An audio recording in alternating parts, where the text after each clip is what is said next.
ഇതിനകത്ത് കോടതി പറഞ്ഞിരിക്കുന്ന കാര്യങ്ങൾ നമ്മൾ ഒരു എന്താണ് നിയമപരമായിട്ട് എനിക്കറിയില്ല. കാരണം എന്തെങ്കിലും ഒരു കാരണമില്ലാതെ ഒരു ഒരു എതിർ കക്ഷി വന്നിട്ട് ഇതിൽ സാങ്കേതികമായിട്ട് പ്രശ്നമുണ്ട്, സാങ്കേതിക പ്രശ്നങ്ങളാണ് ഇക്കാര്യത്തിൽ നോക്കേണ്ടത്. അതായത് തെരഞ്ഞെടുപ്പ് എന്ത് സാങ്കേതികമായ പ്രോസസ്സ് കൂടെയാണ്, വൈകാരികമായിട്ടോ അല്ലെങ്കിൽ മറ്റോ ഉള്ളതല്ല. നിയമത്തിനാൽ സാങ്കേതികമായിട്ട് തന്നെ നിബന്ധിക്കപ്പെട്ട ചില സംഗതികളാണ്. അപ്പോൾ സാങ്കേതികമായിട്ട് ഇയാൾ ഈ വോട്ടർ പട്ടികയിൽ പേര് കൊടുത്തിരിക്കുന്നത് അതിൻ്റെ അഡ്രസ്സ് തെറ്റാണെന്നൊക്കെ പറഞ്ഞാൽ എന്തെങ്കിലും ഒരു സംഗതി ഇല്ലാതെ തള്ളിക്കളയുമോ എന്ന കാര്യത്തിൽ എനിക്ക് സംശയമുണ്ട്. അങ്ങനെ ഒരുപാട് ആളുകളുടെ വോട്ടർ പട്ടികയിലുണ്ടല്ലോ. അപ്പോൾ സ്വാഭാവികമായിട്ടും അതിനെന്തെങ്കിലുമൊക്കെ ഒരു കാരണം ഈ പറയുന്ന വോട്ടർ പട്ടികയിൽ നിന്ന് വൈഷ്ണവ് സുരേഷിൻ്റെ പേര് നീക്കം ചെയ്തതിന് ഉണ്ടാകും എന്നാണ് വിചാരിക്കേണ്ടത് എന്ന് ഞാൻ വിചാരിക്കുന്നു.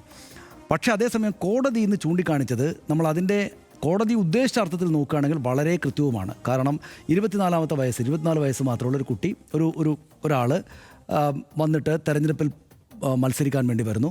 കേരളത്തിലെ രാജ്യത്തെ ഏറ്റവും പ്രധാനപ്പെട്ട രാഷ്ട്രീയ പാർട്ടി അവരെ സ്ഥാനാർത്ഥിയായിട്ട് വെക്കുന്നു. അപ്പോൾ 24 വയസ്സുള്ള ഒരാൾ തെരഞ്ഞെടുപ്പ് പ്രോസസ്സിൽ ജനാധിപത്യ പ്രക്രിയയിൽ പങ്കെടുക്കാനായിട്ട് ഉത്സാഹപൂർവ്വം വരുമ്പോൾ ഒരു സാങ്കേതിക പ്രശ്നം പറഞ്ഞിട്ട് അദ്ദേഹത്തെ അവരെ ഒഴിവാക്കുന്നത് ശരിയല്ല എന്ന് ചൂണ്ടിക്കാണിച്ച ഭാഗത്തിനൊപ്പം ഞാനും നിൽക്കും. കാരണം അങ്ങനെയല്ല, അത് മത്സരിക്കണം.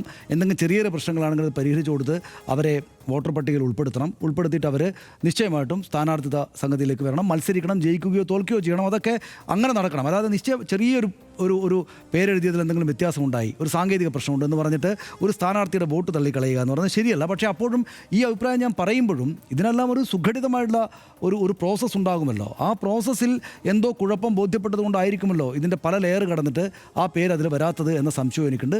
കോടതി ഇങ്ങനെ പറഞ്ഞതുകൊണ്ട്, കോടതിയാണല്ലോ എന്നതുകൊണ്ട് അതിനെ വിശ്വസിച്ചുകൊണ്ട് അത് ശരിയാണ് എന്ന അഭിപ്രായത്തിൽ ഞാനും നിൽക്കുന്നു എന്നേ ഉള്ളൂ. എന്താണ് സംഭവിക്കുക നമുക്ക് കാത്തിരുന്ന് കാണാം. പക്ഷേ അതിനകത്ത് ഒരു കാര്യമുള്ളത് ഹർഷ, ഇതിനകത്ത് രാഷ്ട്രീയ പാർട്ടികൾ നല്ല ജാഗ്രത കാണിക്കണം. ഇപ്പോൾ തന്നെ അവിടെ ബി എം ബിനുവിൻ്റെ കാര്യം ഹർഷം പറഞ്ഞല്ലോ. നമ്മൾ നേരത്തെ വാർത്താസമ്മേളനം കണ്ടു. DCC പ്രസിഡന്റ് ബി എം ബിനുവായിട്ട് എടുത്ത് വാർത്താസമ്മേളനം നടത്തിയാണ്.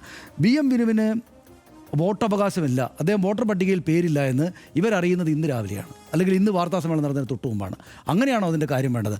അതും കടന്നിട്ട് DCC പ്രസിഡന്റ് അദ്ദേഹത്തിന് അടുത്തിരുന്നിട്ട് പറയുകയാണ്, ബി എം ബിനുവിന് വോട്ടില്ല എന്ന് കണ്ടപ്പോൾ ഞാൻ പെട്ടെന്ന് പേടിച്ച് എൻ്റെ പേര് നോക്കി, ഉണ്ടോ വോട്ടർ പട്ടികയിൽ, ഞാനാകെ ബേജാറായി എന്ന്.